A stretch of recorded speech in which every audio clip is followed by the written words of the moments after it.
Então, sobre esse tema que nós estamos tratando, que é a arqueologia, ou arqueoastronomia, tem este livro aqui muito bom, do Kenneth Feder, Fraudes, Mitos e Mistérios, Ciência e Pseudociência na Arqueologia. Esse livro do Kenneth Feder é fantástico, muito interessante.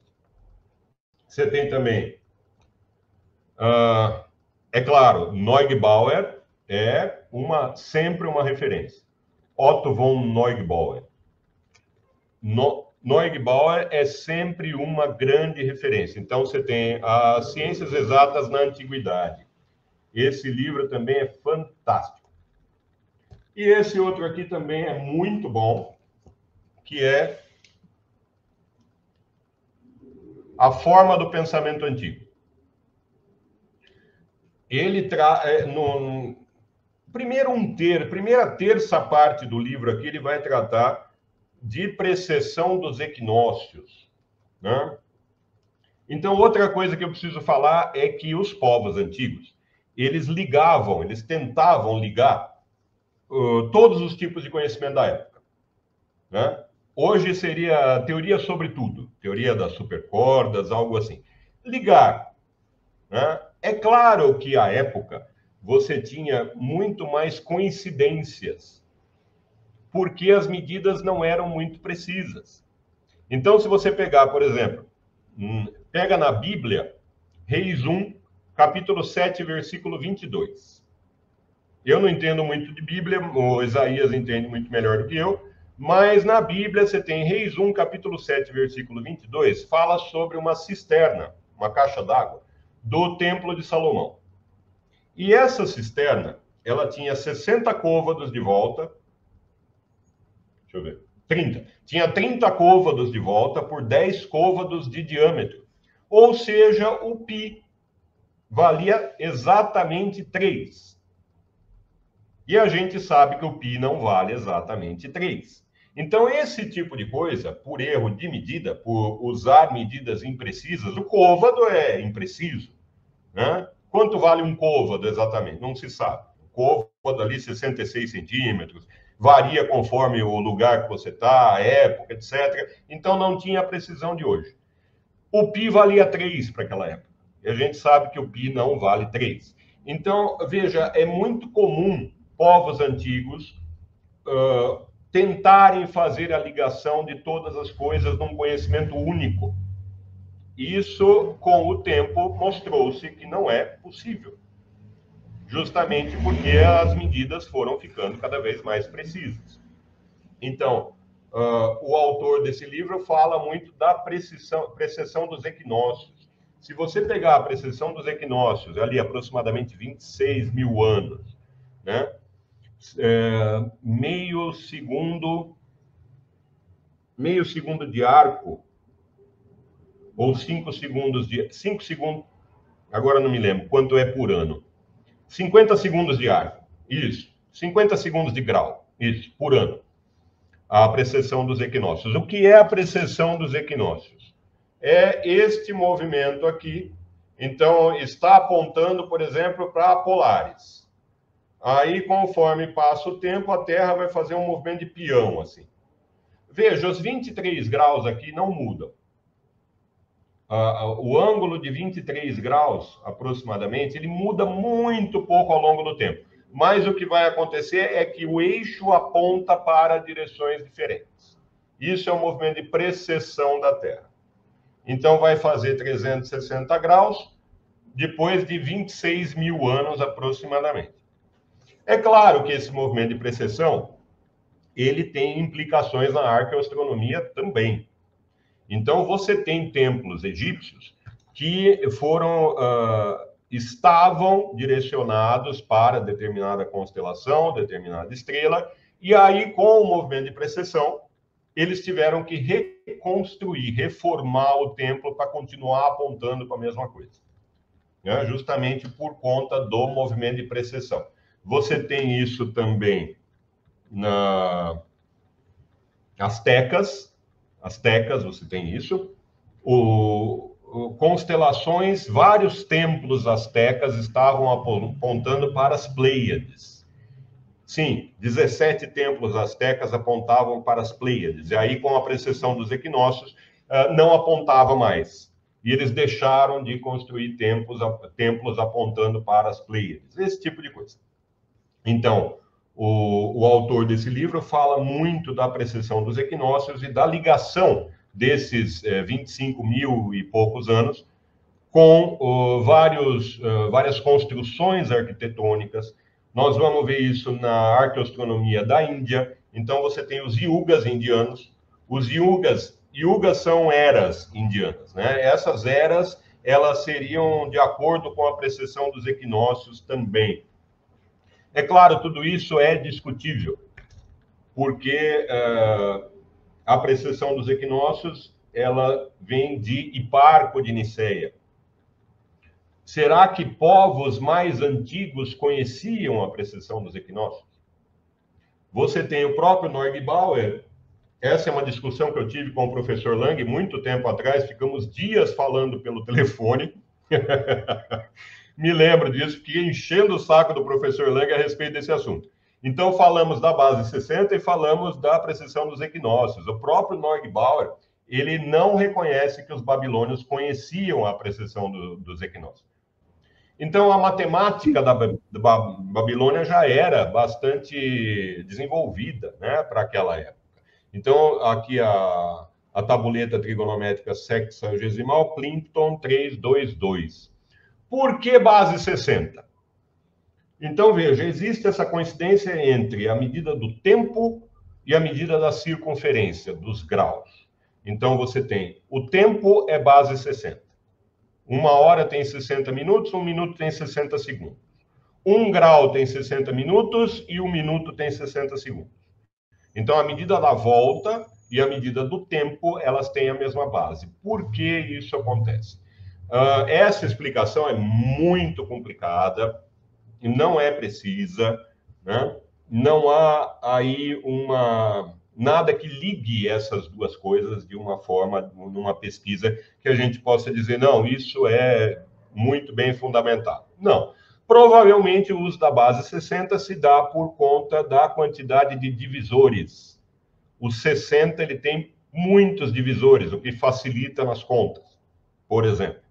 Ou a base 60 se dá por conta de 5 dedos, e cada um desses 4 dedos tem 3 falanges, né? Então, 4 vezes 3, 12. 5 e 12, 60. Usavam muito as partes do corpo, antigamente, para medidas, né? Então, você tem a braça, o pé, esse tipo de coisa. São medidas, é claro, imprecisas. Então, como eu estava falando, antigamente queriam fazer essa ligação entre todo o conhecimento da época, né? Tem um livro interessante, mas com muitos erros. Agora esqueci o nome do livro. Mas é citado por esse autor também. Este livro é muito bom. Muito bom. A Forma do Conhecimento Antigo. Que fala... Deixa eu mostrar de novo. Que fala essencialmente sobre a filosofia antiga, mas ele fala também sobre astronomia, o movimento de precessão. Mas a forma do conhecimento antigo é uma forma circular. Então, a filosofia, ou vários outros conhecimentos, eles passam da Índia para a Grécia e depois voltam da Grécia para a Índia. Então, essa forma circular. A filosofia grega, antiga, foi muito influenciada pela filosofia indiana. E a filosofia indiana posterior foi muito influenciada por Platão e Aristóteles, por exemplo. Então, antes de discutir sobre a filosofia, o autor fala muito sobre a precessão dos equinócios, sobre a ligação entre os vários conhecimentos. Bom, ainda, aqui está a base 60, né? A escrita cuneiforme.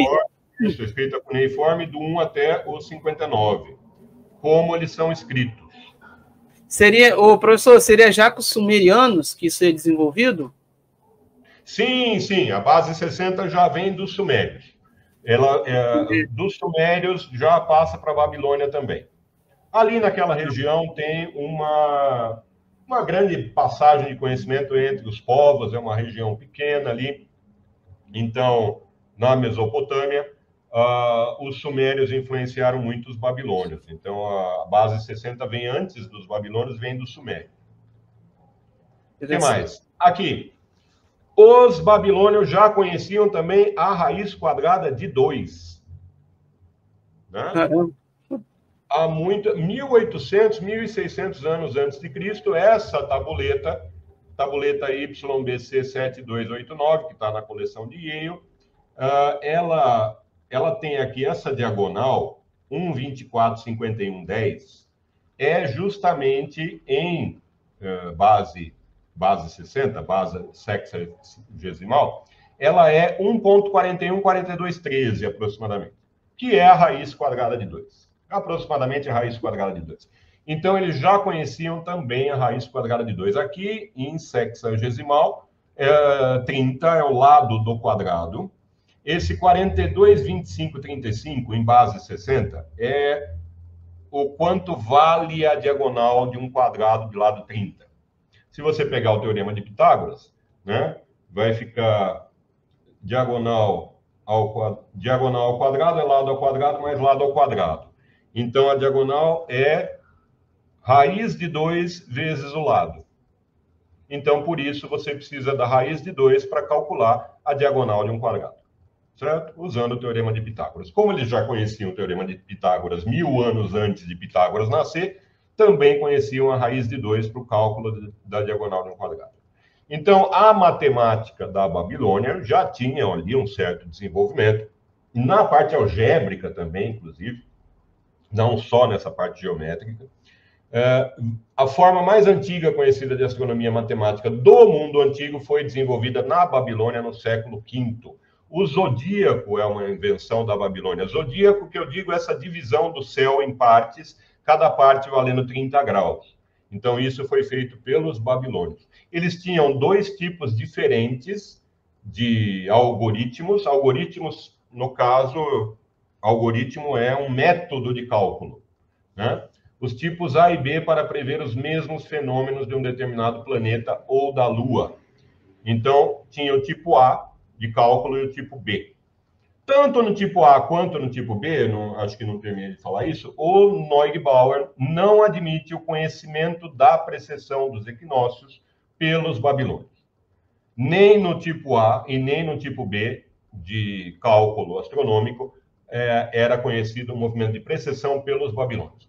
Apesar de que o Hiparco de Niceia, ele usa os dados dos babilônios para a precessão dos equinócios. Então, o primeiro dito a observar a precessão dos equinócios foi o grego Hiparco de Niceia.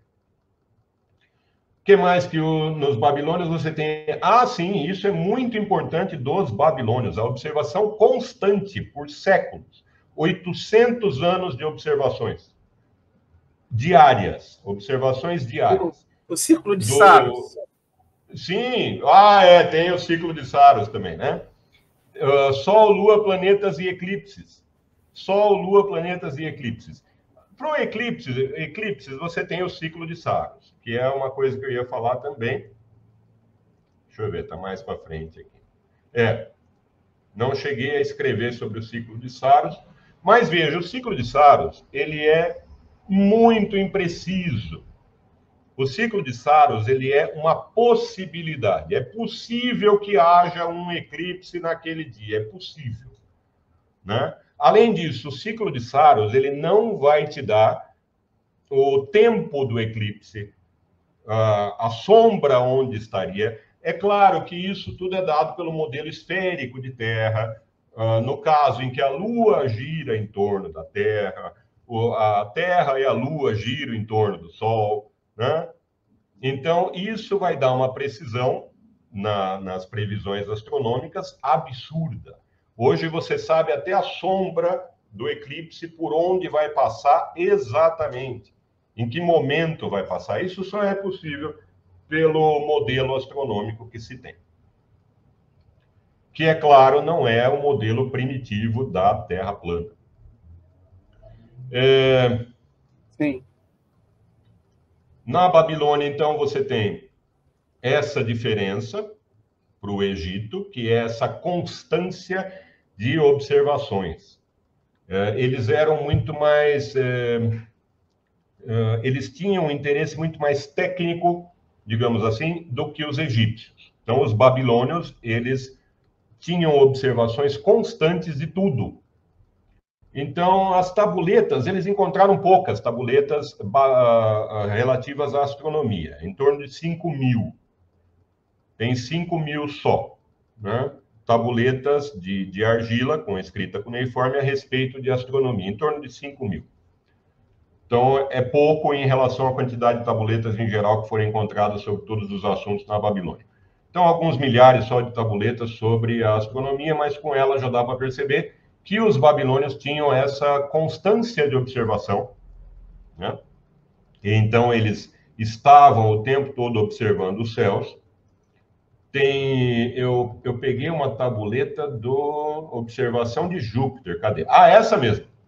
Essa tabuleta aqui é sobre observações de Júpiter. Então, eles faziam observações com bastante rigor, né? Quando aparecia, quando se ocultava, quando estava no céu, quando não estava, em que constelação, próximo de qual constelação estava. É claro, não são as observações como nós fazemos hoje, com a tecnologia que nós temos hoje. Então, o que os babilônios escreviam era o seguinte: Júpiter passou perto de tal constelação. Quanto? Acima, abaixo da constelação. Eles escreviam basicamente isso: estava abaixo de tal constelação, estava acima de tal constelação. Quanto estava abaixo ou acima? Não foram encontrados instrumentos astronômicos da Babilônia. Não foram encontrados. Mas as medidas eram medidas em graus, provavelmente com algum instrumento mais simples, e que não foi encontrado nenhum. Mas eles faziam essas medidas do quanto em graus estava ali abaixo ou acima de uma determinada constelação na passagem do planeta. Não faziam isso só com Júpiter. Mas eu peguei como exemplo essa tabuleta de Júpiter. Então, Isaías, sobre a Babilônia, eu quero continuar esse assunto, falar mais um pouco, inclusive o próprio ciclo de Saros, né? O famoso, famigerado ciclo de Saros. Historicamente é muito importante, mas hoje não se calcula eclipse por ciclo de Saros. A gente tem métodos muito mais avançados baseados na Terra esférica, na Terra girando em torno do Sol, da Lua girando em torno da Terra, né? Então, esses mitos, essa mitologia desses povos, a Babilônia também, viu? A Babilônia também é terra plana, com domo, com esse tipo de coisa. Então, nos povos antigos, em que o conhecimento ainda era muito pouco, né, em comparação ao de hoje, eles ligavam muito a ciência com a mitologia. As coisas estavam muito interligadas. Depois, com o tempo, as ciências elas foram se especializando, várias disciplinas surgiram e a mitologia ela se separa da ciência. Então, você tem as explicações mitológicas para o mundo natural e as explicações científicas. É claro que as explicações simbólicas, religiosas, mitológicas têm o seu lugar e a científica tem o seu também. O que a gente não faz é explicar uma coisa pela outra, né? Então, se você quer uma explicação natural de um fenômeno, você recorre à ciência. Se você quiser um outro tipo de explicação, se você quiser, sei lá, alguma coisa religiosa, aí não é um assunto científico. Sim. Então, as mitologias daquela época toda, elas se concentravam numa terra plana com uma redoma e água em volta, né? Somente água, um infinito de água em volta. Nós sabemos bem que a realidade não é essa. Então, por hoje, fico por aqui, Isaías. Muito bom.